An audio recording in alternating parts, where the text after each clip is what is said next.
important for an ironworker to have burning and welding skills for many reasons. When the iron comes out of the shop and it doesn't fit right, the ironworker has to be able to cut the iron and fab it in the air.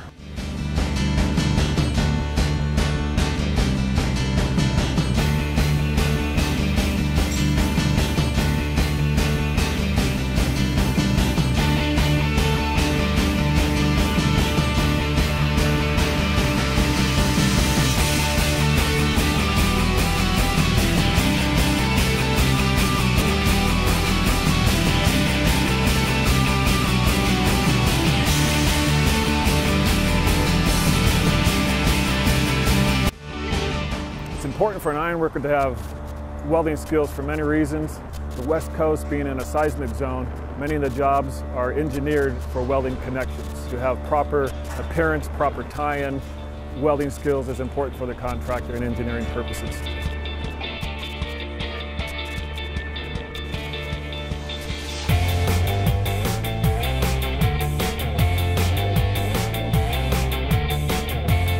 The ornamental part of the ironworking is very important.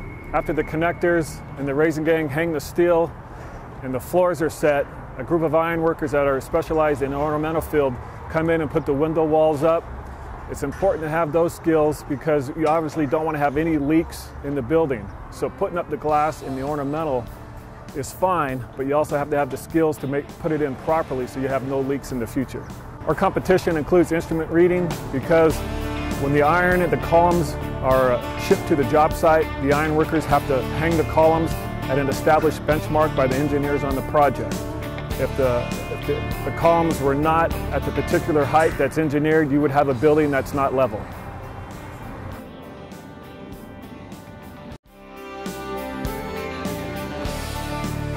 Rigging and knot tying is important for an ironworker for many reasons. When an ironworker works in the air, he's got to be able to tie a proper knot to tie his hand tools or supplies up in the air. And if you don't tie the right knot and it comes undone, obviously you're going to have a problem with falling tools and materials. So that's why it's important at this competition that all the apprentices, all the ironworkers are taught proper rigging techniques.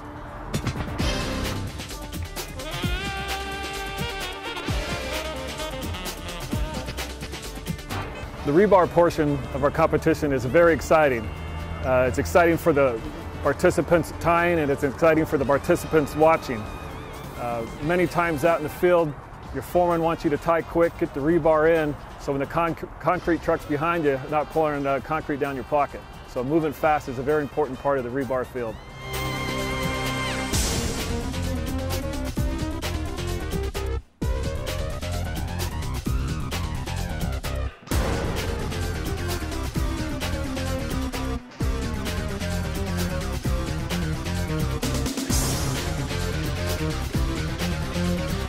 The column climb was probably the most exciting portion of our apprenticeship competition. When the ironworkers first started erecting iron, the only way to get to the top, to unhook the pieces, is actually climbing the column.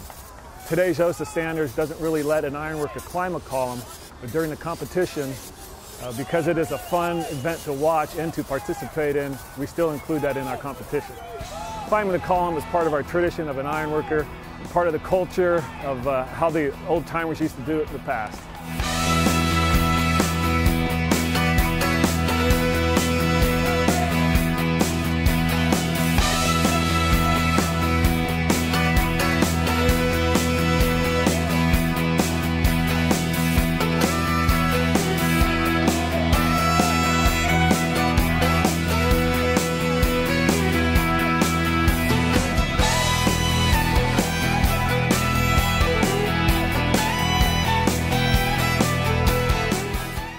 Just completed an opportunity to participate in the international competition, and it's our good fortune to have it right here in Seattle, Washington, right here in the training center in Tukwila. So I'd just like to say, one is that I'm glad that you did the job that you did. You've represented yourselves as well as anybody that I have seen. You've represented the ironworking trade very well.